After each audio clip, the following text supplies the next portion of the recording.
Hi everyone. Today I'm going to talk about a very important novel in the history of literature, A Study in Scarlet, written by Arthur Conan Doyle.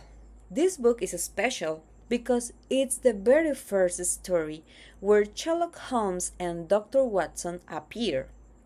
Two, two characters who are now known all over the world.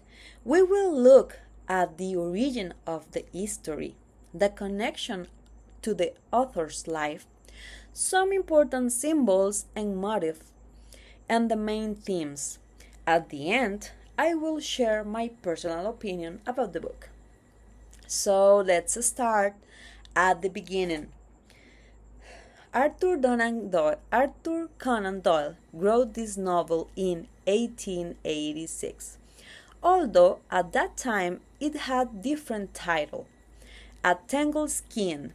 The history was first published in December 1887 in a magazine called Beaton's Christmas Annual, and then in 1888 it was published as a full novel. Interestingly, when it first came out, the book wasn't very popular. Sherlock Holmes only became famous years later, thanks to a series of short histories published in the Strand magazine starting in 1891. At that time, Doyle was working as a doctor in a small English town called Southsea, and he wrote fiction to earn some extra money. The most important thing about this book is that it introduced a new idea, a detective who solves crimes not through luck, but through logic, careful observation, and scientific knowledge. This idea changed the detective genre forever. Now, I want to talk about something very interesting, the relationship between Arthur Conan Doyle's own life and the character of Sherlock Holmes. Doyle was born in 1859 in Edinburgh, Scotland, and studied medicine at the University of Edinburgh between 1876 and 1881. During his studies, he met a professor named the Dr. Joseph Bell. This doctor had an incredible skill. He could figure out many things about patients just by observing them closely before the person had even said a word. Doyle was so impressed by this way of thinking that he used it at the basis of the creating Sherlock Holmes. In fact, Doyle himself later said that he owed the creation of Holmes to Dr. Bell. This connection helps to understand why Holmes always solves cases through observation, facts, and logical reasoning. Also, because Doyle studied medicine, that's why the book includes so many details about poisons, anatomy, and forensic science. The novel has several symbols that help us understand the history better. I will talk about three of them. The first symbol is the color scarlet. This color represents blood, violence, and the drama of crime. In fact, the title of the book comes from a line by Holmes, where he compares murder to a scarlet thread running through ordinary life. The second symbol is the word rage, which appears written in blood at the crime scene. At first, investigators think it's the beginning of the name Rachel, but it's actually the German word for revenge.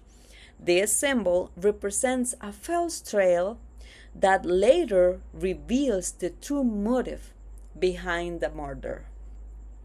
The third symbol is the two pills. that Jefferson Hope uses to kill the victims. One pill is poisoned and the other is harmless. This represents faith and moral balance because hope lets change decide who dies instead of killing directly or cruelty. Besides the symbols, the novel has motifs, meaning patterns that repeat through the history. I will mention three of them. The first motif is observation and deduction. In almost every chapter, Holmes turns small details like footprints, ashes, or handwritten into important clues that help solve the case. The second motive is appearance versus reality. Many times, characters in clues aren't what they seem at first. For example, the false clue of Rachel, or the fact that Jefferson Hope disguises himself as an ordinary cab driver. The third motive is pursuit. Whether it's Holmes chasing a criminal through the streets of London or Jefferson Hope chasing his victim for years across two continents, the idea relentless pursuit runs through the entire novel. Now let's talk about the central themes of the book, meaning the deeper ideas Doyle wants to convey. The first theme is observation and deduction as a way of finding the truth. Holmes says a very famous line, "I never guess." It is a shocking habit, destructive to the logical faculty.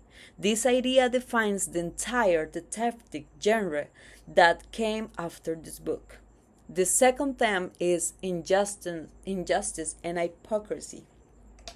In the part of the history that takes place in Utah, we see how religious community preaches values of goodness while at the same time forcing people to marry against their will and punishing those who disobey.